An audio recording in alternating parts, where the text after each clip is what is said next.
नमस्कार, आप देख रहे हैं आज तक। आपके साथ मैं हूं सईद अंसारी। ओमिक्रॉन का खतरा लगातार हमारे देश में बढ़ रहा है। सबसे बड़ा अलर्ट महाराष्ट्र में, जहां ओमिक्रॉन के सबसे अधिक मरीज हैं। उद्धव सरकार ने मुंबई में 31 दिसंबर तक धारा 144 लगा दी है, तो संजय कपूर की बेटी शनाया कपूर भी कोरोना पॉजिटिव पाई गई।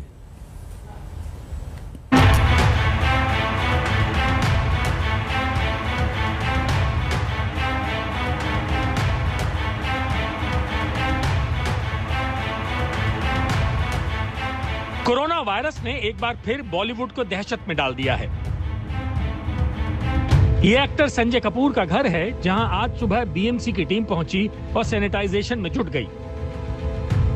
बीएमसी ने संजय कपूर के घर को कंटेनमेंट जोन घोषित कर दिया है। दरअसल संजय कपूर की बेटी शनाया कपूर भी कोरोना पॉजिटिव पाई गई हैं। कुछ दिन पहले ही बॉलीवुड एक्ट्रेस करीना कपूर खान और अमृता अरोड़ा कोरोना पॉजिटिव पाई गई थी। उसके बाद सुहेल खान की पत्नी सीमा खान और शनाया की मां महीप कपूर की रिपोर्ट भी पॉजिटिव आई थी। अब शनाया भी वायरस की चपेट में है। शनाया ने इंस्टाग्राम पर एक पोस्ट डालकर खुद के कोरोना पॉजिटिव पाए जाने की पुष्टि की है। शनाया ने लिखा, मैं कोविड-19 पॉजिटिव पाई गई हूँ। मुझ में हल्के लक्षण हैं, पर मैं ठीक महसूस कर रही हूँ और मैंने खुद को आइसोलेट कर लिया है। 4 दिन पहले किए गए टेस्ट में मेरी रिपोर्ट नेगेटिव आई थी। सावधानी के लिए दोबारा टेस्ट कराया तो उसका रिजल्ट पॉजिटिव आया है। मैं डॉक्टर की ओर से बताए गए प्रोटोकॉल का पालन कर रही हूँ। अगर आप मेरे संपर्क में आए हैं तो प्लीज अपना टेस्ट करवा लें, सुरक्षित रहें। कुछ दिन पहले ही करीना, अमृता, महीप और सुहेल खान की पत्नी सीमा खान करण जौहर की हाउस पार्टी में शामिल हुई थी। ये पार्टी कभी खुशी कभी गम के 20 साल पूरे होने के मौके पर रखी गई थी। इसमें इंडस्ट्री की कई हस्तियां पहुंची थी। करण की इस पार्टी के बाद कई सितारे कोविड पॉजिटिव होने लगे हैं, लेकिन करण जौहर और उनके परिवार के सभी सदस्यों की रिपोर्ट नेगेटिव आई है। बीएमसी ने करण जौहर के घर कुल 40 लोगों का आरटीपीसीआर टेस्ट किया था। हालांकि संजय कपूर, अमृता अरोड़ा, सुहेल खान और करीना कपूर के घर तक वायरस फैल चुका है। सीमा के 10 साल के बेटे योहन और बहन रिचा की रिपोर्ट भी पॉजिटिव आई है।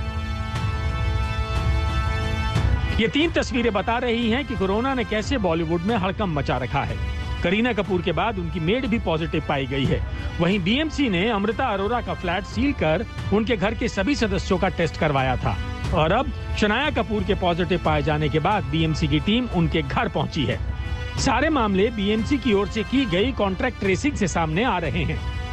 बीएमसी पूरी तरीके से कोशिश कर रही है कि इस कॉन्टैक्ट ट्रेसिंग को अच्छे से किया जाए और जितने भी लोग उस पार्टी के बाद दूसरे लोगों से मिले हैं उनकी जानकारी इकट्ठा की जाए और तुरंत से तुरंत उनकी टेस्टिंग की जाए। मुंबई समेत महाराष्ट्र में सबसे तेजी से फैलने वाले कोरोना वायरस के वेरिएंट ओमिक्रॉन के केस सबसे ज्यादा हैं। देश में इस वक्त ओमिक्रॉन के कुल 78 मामले हैं। इनमें से 32 मामले महाराष्ट्र के हैं। राजस्थान में 17 केस मिले हैं, दिल्ली में 10, केरल में 4, गुजरात में 5, कर्नाटक में 3, तेलंगाना में 2 और एक मामले पश्चिम बंगाल, आंध्र प्रदेश, चंडीगढ़ और तमिलनाडु में सामने आए हैं। महाराष्ट्र में ओमिक्रॉन विस्फोट को देखते हुए नए साल से पहले तक यानी 31 दिसंबर तक मुंबई में धारा 144 लगा दी गई है। सरकार को डर है कि कहीं क्रिसमस और नए साल के जश्न के बीच ओमिक्रॉन जैसा सुपर स्प्रेडर बेकाबू ना हो जाए। मुंबई पुलिस ने ये सख्त हिदायत दी है मुंबई वासियों को कि हर कीमत पर कोविड अप्रोप्रिएट बिहेवियर का पालन करना है। अब धारा 144 लगाई गई है। इसका सीधा सीधा मतलब ये है कि क्रिसमस सेलिब्रेशंस पर और न्यू ईयर सेलिब्रेशंस पर मुंबई पुलिस की खासी पैनी नजर रहेगी। धारा 144 लगाए जाने के साथ ही पुलिस सक्रिय हो गई है। मुंबई में जगह जगह नाके लगाकर पुलिस ये जांच करने में जुट गई है कि शहर में पार्टियों का दौर तो नहीं जारी है और लोग मास्क लगा रहे हैं या नहीं। परमादास के साथ पंकज उपाध्याय, मुंबई आज तक। मुंबई अलर्ट पर है। महाराष्ट्र में सबसे अधिक केसेस हैं तो दिल्ली भी पीछे नहीं। दिल्ली में ओमिक्रॉन वेरिएंट के 4 नए मरीज मिल गए। तेजी से फैलने वाले ओमिक्रॉन के अब राजधानी में कुल 10 मरीज हो चुके हैं। बढ़ते मामलों को देखते हुए दिल्ली में तीसरी लहर से निपटने की तैयारियां की जाने लगी हैं।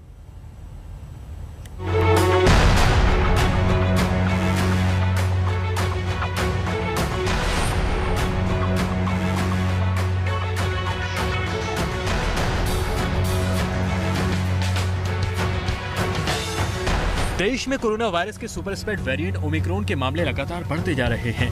वहीं देश की राजधानी दिल्ली में ओमिक्रॉन के 4 नए मामले सामने आए हैं। इस तरह दिल्ली में ओमिक्रॉन की चपेट में आए लोगों की तादाद अब 10 हो चुकी है। मरीजों की बड़ी तादाद को देखते हुए दिल्ली में तैयारियां शुरू कर दी गई हैं। दिल्ली के LNJP अस्पताल में ओमिक्रॉन मरीजों के लिए रिजर्व बेड्स की संख्या 40 से बढ़ाकर 100 कर दी गई है। दिल्ली में मिले ओमिक्रॉन के 10 में से 9 मरीज LNJP अस्पताल में भर्ती हैं, जबकि एक को ठीक होने के बाद छुट्टी दे दी गई है। केसेस कंफर्म हो चुके हैं अभी तक, और जो केसेज हैं 10 कंफर्म है। LNJP में भी 40 लोग हैं जो 38 पॉजिटिव हैं, और आज सुबह भी 8 पेशेंट और आए हैं एयरपोर्ट से। तो जो बाहर से पेशेंट आ रहे हैं, जो लोग आ रहे हैं, उनमें से चेक करने में काफी लोग अभी पॉजिटिव। दिल्ली एयरपोर्ट पर स्क्रीनिंग सख्त कर दी गई है। आज सुबह ही एयरपोर्ट से 8 और संदिग्ध LNJP लाए गए। एयरपोर्ट से आने वालों में काफी लोग पॉजिटिव पाए जा रहे हैं। ऐसी आशंका जताई जा रही है कि ओमिक्रॉन वेरिएंट देश में तीसरी लहर की वजह बन सकता है। ऐसे में राजधानी दिल्ली में भी कोरोना की संभावित तीसरी लहर के लिए तैयार है। बड़ी संख्या में आने वाले मरीजों और एम्बुलेंस को गाइड करने के लिए रिसेप्शन के साथ कॉल सेंटर बनाया गया है। सरदार पटेल कोविड हॉस्पिटल को दूसरी लहर में तबाही मचाने वाले डेल्टा वेरिएंट की दस्तक के बाद 2000 बेड का बना दिया गया था। वहीं तीसरी लहर के खतरे को देखते हुए इसकी क्षमता को बढ़ाकर 10,000 बेड किया जा सकता है। जो प्रेजेंट में हमारे पास 150 ICU बेडेड हैं और बेड्स हैं, और 530 जो हमारे पास वहाँ जनरल वार्ड में ऑक्सीजनेटेड बेड्स हैं। It can be extended up to 2000, और अगर आदेश आते हैं तो उसको उससे भी ज़्यादा बढ़ाया जा सकता है। So we have adequate resource जो हमें चाहिए होता है। अगर ज़रूरत पड़ती है, कोई डिज़ास्टर पैंडेमिक का बहुत ज़्यादा हो जाता है, तो हमारे पास अवेलेबल है रिसोर्सेज, हम इंक्रीज़ कर सकते हैं। 600 बेड का वार्ड तैयार है। 2000 बेड और उसके साथ जरूरी ऑक्सीजन कंसंट्रेटर, ऑक्सीजन सिलेंडर और अन्य बुनियादी सुविधाएं सरदार पटेल कोविड-19 हॉस्पिटल पहुंचाई जा चुकी हैं। जरूरत पड़ने पर चंद घंटों के अंदर अस्पताल एक्शन में आ सकता है। हर एक बेड के साथ ऑक्सीजन कंसंट्रेटर को लगाया गया है। अगर आगामी चंद सप्ताह के अंदर यानी सर्दियों में ही कोरोना की तीसरी लहर आती है तो अस्पताल को गर्म रखने का इंतजाम किया जा चुका है, जबकि मार्च के बाद की स्थिति को देखते हुए एयर कंडीशनर भी तैयार किए गए हैं। वनुन सिन्हा, दिल्ली, आज तक। ये दिल्ली की स्थिति है और हमारे पूरे देश में वैसे तो ओमिक्रॉन से हड़कंप मचा हुआ है। देश की संसद में एक बीजेपी सांसद ने पूरे विपक्ष को ओमिक्रॉन बता दिया, और वो भी तब जब ओमिक्रॉन पर राज्यसभा में कम अवधि की चर्चा हो रही थी।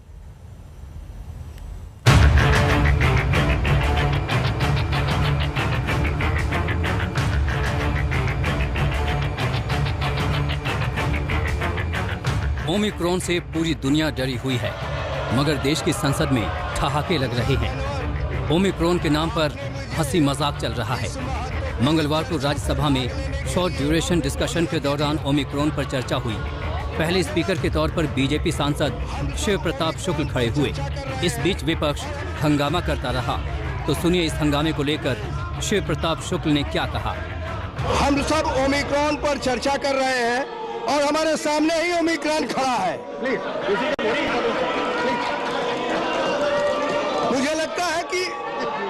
मुझे लगता है कि संसद के लिए इससे बड़ा ओमिक्रॉन और कुछ हो ही नहीं सकता है कि जो संसद चलने ही नहीं दे रहा है। इस नाते इस पूरे लोकतंत्र को खतरा पैदा हो गया है इन ओमिक्रॉनों से। तो इन ओमिक्रॉनों को शांत करने के लिए आप भी बैठे हुए हैं, उसके बावजूद ये शांत नहीं हो रहे। एक तरफ शिव प्रताप शुक्ल विपक्ष पर ओमिक्रॉन का वार कर रहे थे, तो दूसरी तरफ विपक्षी सांसदों की नारेबाजी बढ़ती जा रही थी। हंगामे से परेशान शिव प्रताप शुक्ल ने अब वैक्सीन को लेकर विपक्ष की सियासत पर तंज का डबल डोज लगा दिया। पूरा विश्व जो है उससे जब परेशान हो गया था, तो परिणाम क्या हुआ कि यहाँ पर दो वैक्सीन सरकार ने डेवलप किया, और 2 वैक्सीन डेवलप कर करके भारत की 134 करोड़ की आबादी में से अधिकांश को यहाँ वैक्सीनेशन करा दिया गया। कुछ लोग ये भी कहा करते थे कि ये तो मोदी वैक्सीन है, ये तो भाजपा की वैक्सीन है, यही थे। और जो कहते थे वो भी अपना जान बचाने के लिए मोदी वैक्सीन को लगवाए, भाजपा की वैक्सीन को लगवाए। भाजपा का खून तो इनमें नहीं है कि खून तो कहीं और से ले चले आए थे। दरअसल राज्यसभा से 10 विपक्षी सांसदों के निलंबन पर सरकार और विपक्ष में संग्राम छिड़ा है। निलंबित सांसदों ने जहां गांधी जी की मूर्ति के आगे धरना दे रखा है, तो वहीं कल संसद के बाहर बीजेपी सांसदों ने अलग ही किस्म का प्रदर्शन किया। लोकतंत्र या गुंडागिरी के बैनर लिए प्रदर्शन कर रहे सांसदों में विपक्ष को ओमिक्रॉन बताने वाले शिव प्रताप शुक्ल भी शामिल थे।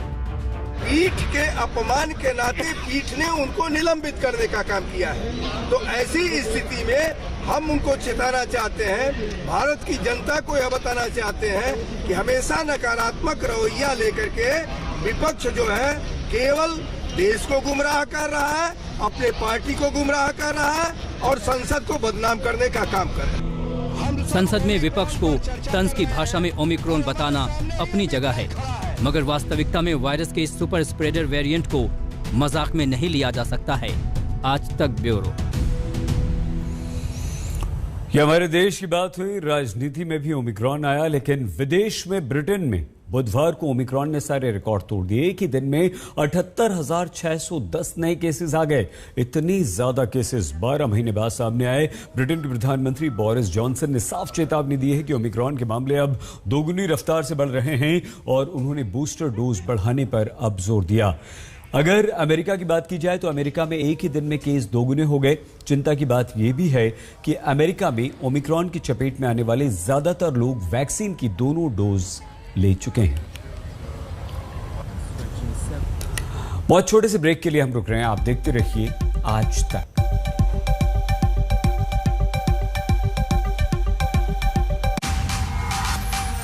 आज तक